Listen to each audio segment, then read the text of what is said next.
চাকরি দুর্নীতির মামলায় সোমবার সন্ধ্যায় হয়েছিলেন দক্ষিণ দিনাজপুর জেলা তৃণমূলের সাধারণ সম্পাদক মফিজউদ্দিন মিয়া ও তার সহযোগী প্রমীর উদ্দিন মিয়াকে 10 দিনের পুলিশি হেফাজত চেয়ে মঙ্গলবার বেলা 1টা নাগাদ ধৃতদের পাঠানো হয় গঙ্গারামপুর মহকুমা আদালতে।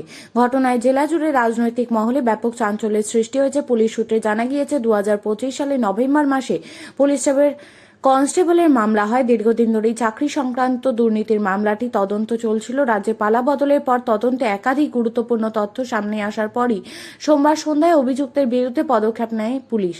রাতে গঙ্গারামপুর থানার পুলিশ তাকে গ্রেপ্তার করে। ঘটনা খবর ছড়িয়ে পড়তেই তৃণমূল কংগ্রেসের অন্দরে শুরু হয়েছে জোর রাজনৈতিক চর্চা। যদিও জেলা তৃণমূল নেতৃত্বের পক্ষ থেকে এখনো পর্যন্ত কোনো আনুষ্ঠানিক প্রতিক্রিয়া পাওয়া যায়নি। মঙ্গলবার অভিযুক্ত মফিজউদ্দিন মিয়া এবং তার সহযোগী প্রমীর উদ্দিনকে গঙ্গারামপুর মহকুমা আদালতে তোলা হয়। আদালতে তোলার আগে মফিজউদ্দিন মিয়া নিজেকে সম্পূর্ণ নির্দোষ বলে দাবি করেন। তার অভিযোগ, রাজনৈতিক উদ্দেশ্য প্রণোদিতভাবেই তাকে ফাঁসানো হচ্ছে। পাশাপাশি তিনি বলেন, ক্ষমতা চিরকাল থাকে না, ক্ষমতার অপব্যবহার করা হচ্ছে।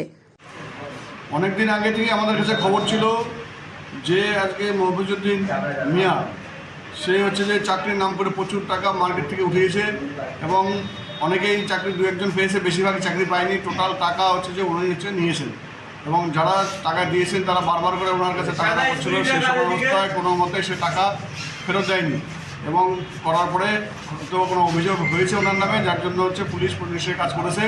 এতদিন ধরে যে প্রশাসন একদম প্রশাসনকে পঙ্গু করে রেখেছিল, সেই প্রশাসনকে আমাদের ভারতীয় জনতা পার্টির যিনি সম্মানীয় মুখ্যমন্ত্রী শুভেন্দু অধিকারী একদম পুলিশদের খোলা অর্ডার দিয়েছেন যে আইনের মতো চলবে।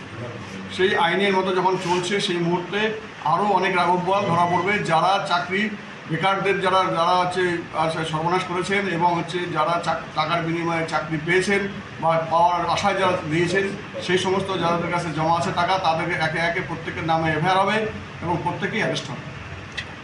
আচ্ছা।